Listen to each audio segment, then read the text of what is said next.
And welcome everyone to another Smart Money Circle episode. I'm Adam Sarhan. With me today is Justin Kenna, who's the CEO of GameSquare Holdings, ticker symbol GAME. Justin, thank you so much for taking the time and welcome to the Smart Money Circle. Thanks for having me.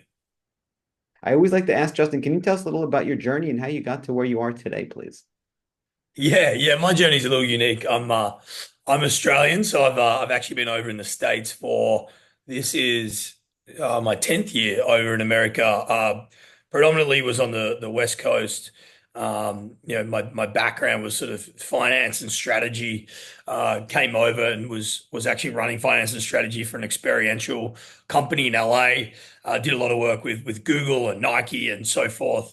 And actually met the guys at FaZe Clan. And it is a little unique in the space because my background was more, I played Australian football in Australia and was more on the traditional sports side. I wasn't a gamer, but certainly was understanding of, how large this industry was, how big the audience numbers were, and how quickly it was growing. So actually met the FaZe guys roughly sort of 7, 8 years ago now. Spent a bit of time with them. Was really excited by kind of the opportunity, and actually took a role with them and helped them really build out a business. And it was very unique in the way that they had this incredible brand and audience, but there was no business. Sort of the opposite of how you might grow a business traditionally. You build the infrastructure and then you try to grow the audience and the brand. But the brand was there, and we had to build out a really sort of commercial engine, which I'm sure we'll jump into. But I left FaZe Clan around 4 years ago. Really to go do my own thing. Learned so much there. Had so many incredible experiences. FaZe was sort of getting ready to go public. I was the CFO at the time, but really was more interested in building value and building a business from a sort of strategy, operations, leadership standpoint, rather than being a CFO of a publicly listed company. So built out GameSquare, and then full circle moment, we actually acquired FaZe Clan earlier this year. Oh, wow, that is a full circle moment. So, Justin, I love that story. And then let's talk about GameSquare. What do you do and what are your competitive advantages, please? Yeah, so we are a little unique in the space. We've built this really next generation media company. Our whole ethos is around connecting game publishers and tier one brands with this huge and growing community, being the gaming and esports fans. I think for kind of any of the listeners that have seen much in the space, or maybe even seen investor decks of different gaming orgs or agencies, the first thing you see is how big this audience is, and it is, right.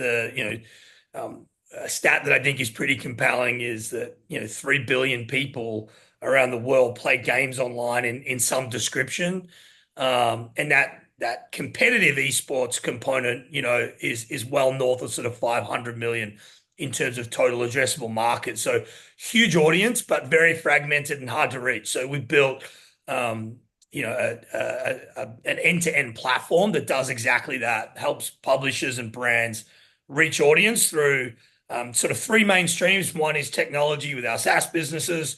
Two is our full service agency business with content, media, strategy, merchant consumer products. And then, thirdly, through our owned and operated IP, which obviously the FaZe brand sits under. Wow, I love that. So let's talk about risks. How do you handle risk management? I'm interested from the sports side of things with your background and also with what you do now from the business side.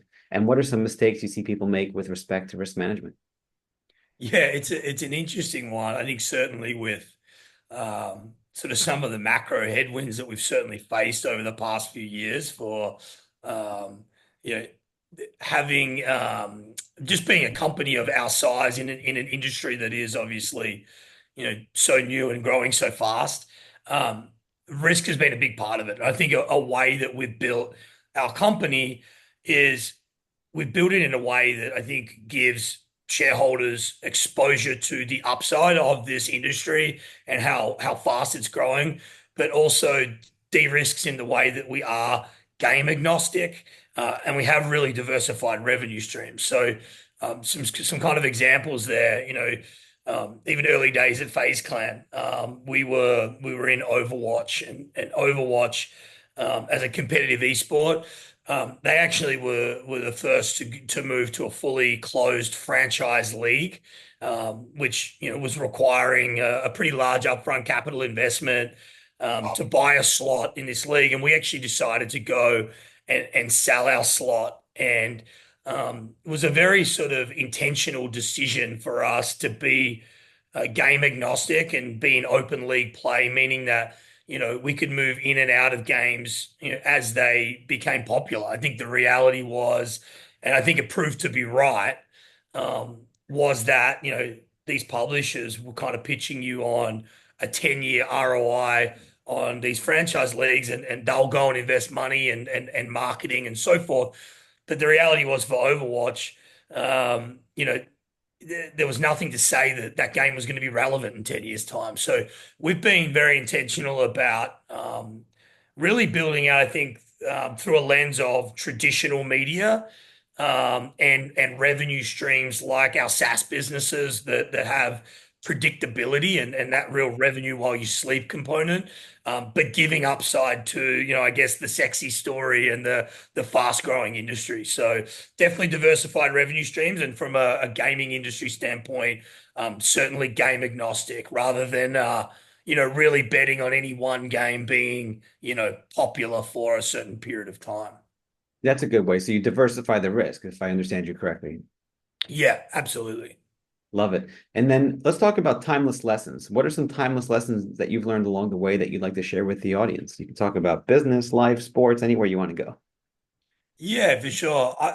It's been such an interesting period going from being an executive at a reasonably young age in a newer industry, in a private company, going out and raising money and educating really sophisticated investors on the opportunity in the space and growing out and building a business in the private markets and then moving into public markets, especially as I mentioned before in some of the headwinds that we've faced in recent times. So certainly a lot of great lessons. I've been very lucky to have investors like the Jones and Goff family who are roughly together they own around 30% I think of GameSquare today. Obviously the Jones family, owners of the Dallas Cowboys, and the Goff family equally as impressive, another billionaire Texan family, and some great mentors in John Goff and in Stephen Jones that have helped me really stay the course. And that is, building out a strategy and sticking to it in terms of, you come under pressure when the share price might be down 20%, but you're not 20% smarter when it's up 20%, and you're not 20% dumber when it's down 20%. I think really staying the course and staying true to the values of the business, putting our head down and really executing. And I think we've done that. So I feel really good about how that positions us for future growth. And then something that I think I've definitely lived by is a ruthless pursuit of short-term goals. Instead of being so focused on 5-year plan, 10-year plan, I certainly think it's important to know where you want to be in the future. But we are in a sort of ever changing landscape in this really fast-moving newer industry. To me, it's been really important to have a ruthless pursuit of short-term goals, which opens up various lanes and possibilities. And I think with that, that really helps guide the path. But yeah, for me, that's been something that's been really key. I think is having great mentors, having patience in the way of being really true to what we stand for and to stick to our strategy. But at the same time, really setting the standard, working really hard, and having a really ruthless pursuit of things that are right in front of us. Nice. And then the other side of that would be timeless mistakes. What are some timeless mistakes you've learned, and how do you avoid them? Yeah, I mean that's a great question. I think that I certainly haven't focused on how you avoid mistakes. I think for me, making mistakes quickly has probably been the key.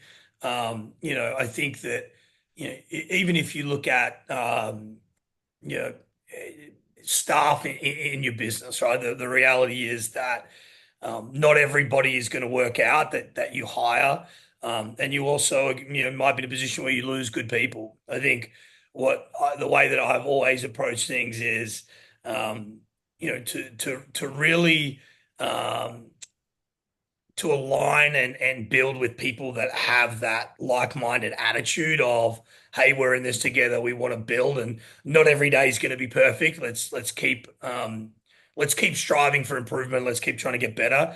To me, I don't know if I'd say encourage mistakes because that might be a little bit of a stretch, but certainly have no issue with mistakes. I think we are in an industry that gives us the ability to push the envelope a little bit. We're sitting at sort of this cutting edge of new technology, and whether that's sort of world building and map building and crossing over into Web3 and AI and all of these really interesting pieces. I think it does give us the ability to make mistakes, but I think the key for us has always been make mistakes quickly, learn from them, and move forward. And I know that sounds simple, but if you make mistakes slowly, that's really going to set you back in your business plans and your strategy. We're pushing the envelope, and we try to get to yes or no quickly, and we learn from it. But yeah, certainly to make mistakes quickly, learn and evolve. I love that. And then it's actually a common theme here throughout the show with successful people is that they embrace the mistakes, they lean into it as opposed to just shying away from it or hiding or any of that kind of fun stuff. So that's really, really, really powerful. Let's talk about leadership. What makes a great leader, and what are some lessons you've learned about leadership that you'd like to share with the audience? Yeah, it's an interesting one. I was actually having a conversation with a friend the other day, and I think growing up playing team sport taught me so much about leadership. I think about discipline and accountability and a lot of other pieces, but certainly about leadership. And I think to me, what's key about leadership is not only being very communicative, which I think is a given, but it's about leading by example and not asking other people to do things that you wouldn't do. I've been lucky, I think, in my journey to have incredible mentors that I've been able to see how they work under pressure, how accountable they are, and I think even how vulnerable they are. I think to your point before, like trying to act like everything's perfect and you're not going to make mistakes is just not realistic. So I certainly try to lead by example. I think if you spoke to any of my staff, that they would attest to the fact that I work harder than anybody, and certainly don't ask anybody to do anything that I wouldn't be willing to do, and I'm certainly right there in the trenches, with our people. But I do think that um, vulnerability is important. So not only one, being accountable yourself, right, rather than asking people to do certain things and, taking Fridays off to go play golf or go on extended trips. It's about being really accountable to people, and I think being vulnerable. I think um, the last couple of years for us as a business have been really pleasing, but there's been real challenges. I think that we're certainly frustrated by the markets and being so undervalued, and being vulnerable to that and communicating and being really transparent. I think is a great form of leadership because to your point before, I think it encourages staff to be really open and honest and take risks and help us really push the envelope. Love it. And let's talk about obstacles. I know a lot of great leaders, they know how to handle obstacles. How do you handle obstacles? What are some adversity? How do you handle adversity? And what are some obstacles you had to overcome?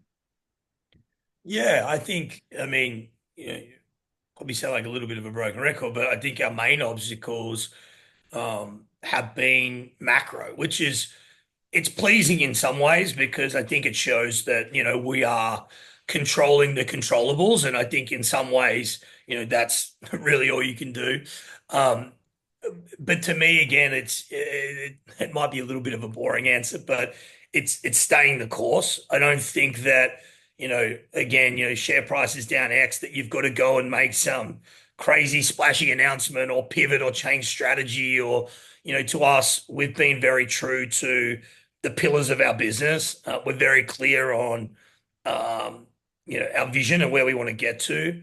Um, and we've kept our head down and we're executing. And um, that takes time. So I think to me, it's really about um, making sure that you're absolutely accountable to what you say you're going to do.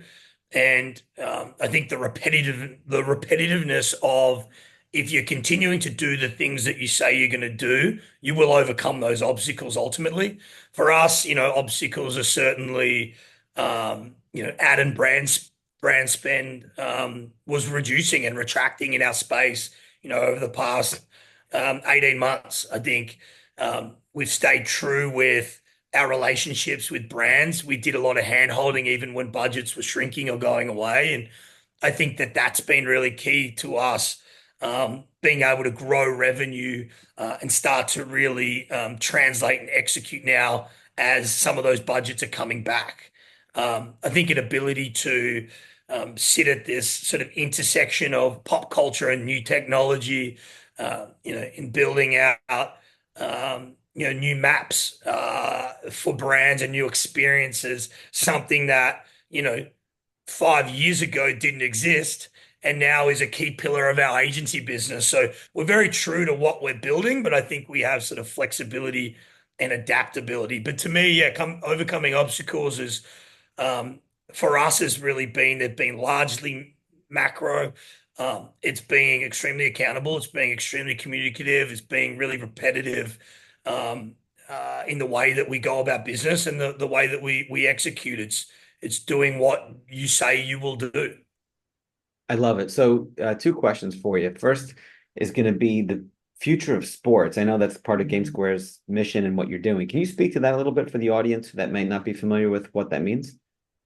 Yeah, for sure. So, look, I think that there is a reality that this huge audience is online and they're gaming and they're consuming content and media in new ways, and they're watching other people game, which I think is certainly funny for an older generation to get their head around. I know I've kind of explained it to a lot of my friends and certainly a lot of investors, and I think a great way to think about that is, you know, if you go to a Cowboys game on a Sunday and Dak Prescott's behind center and you might be a big Dak fan and you're there, and there's 100,000 people in the audience. Well, while there's this huge and engaged audience, there's a very small percentage of that audience that actually actively plays American football on a weekend, or maybe has ever played. Right. And even further to that, you can't engage or communicate with Dak as much as you might be a huge fan. I think from a gaming perspective, somebody like a Ninja who we work really closely with, he has 70 million followers on Twitch.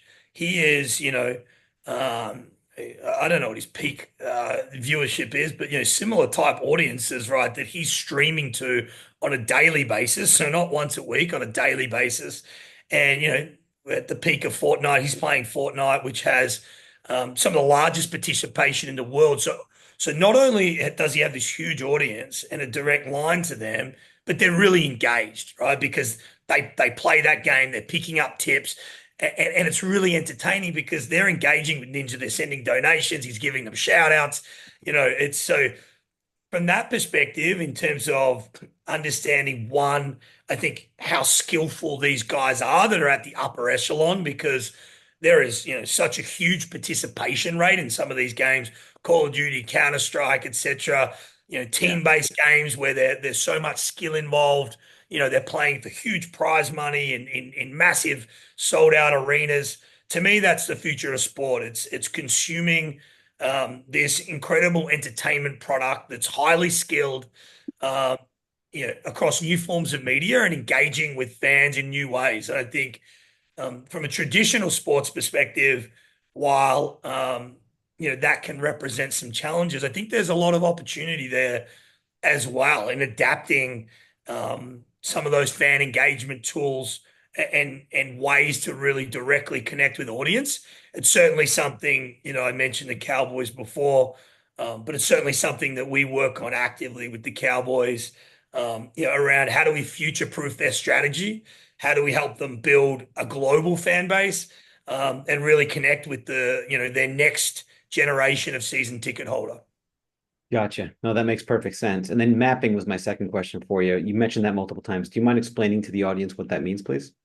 Yeah, for sure. So, Unreal Engine, which many other listeners may be aware of, because of incredible games like Roblox and Fortnite, is the tool. And what Epic Games did with Fortnite was really smart, and that was taking it from this incredibly popular game and Mm, making it a platform. I mhm. was actually just reading yesterday that they've paid out over $500 million to creators since they made this a platform. And basically, what they did was they gave you the ability to create your own maps. So build out your own games Oh, within I understand Fortnite that. Okay. and Got and it. drive audience to that, and you then get monetized from driving audience to your game. So you Gotcha. might be an avid fisherman on the weekend, and you could build out a fishing game within Fortnite. And it's actually been something that's really interesting for us. Our studio business under Zoned, our agency, has been really successful. For anyone who saw, we just announced last week that we launched Top Golf in Fortnite, which was really cool and interactive. We're working with Paramount, Samsung, Coca-Cola, MasterCard, incredible blue chip tier one brands on building out experiences within game and just new ways for these brands to directly connect with audience and drive audience to their games, which has been really really cool. No, that makes perfect sense. Thank you for explaining. And final question for you. What would the best piece of advice be that you'd like to give the audience or your 25-year-old self? Wow, that is a good question. Um, my sort of adage, and a little repetitive because I said it before, but something that I love to live by is a ruthless pursuit of short-term goals. Don't get too wound up in where you have to be in 10 years' time and 20 years' time. And I think, especially in this day and age with social media, where so many people are comparing to others, I think a ruthless pursuit of short-term goals is really important. And then the other one that I've always loved is humble and hungry. That's sort of our ethos internally at GameSquare is, don't get too far ahead of yourself, but always be hungry for those opportunities. And I think that that's just a really great ethos to live by. Be humble, um, live those values, and always be hungry for that next opportunity. I love it. Well, thank you so much, Justin, for coming on the show. This has been absolutely fantastic. We'll stay hungry and humble for more, and hopefully, we'll have you on again soon.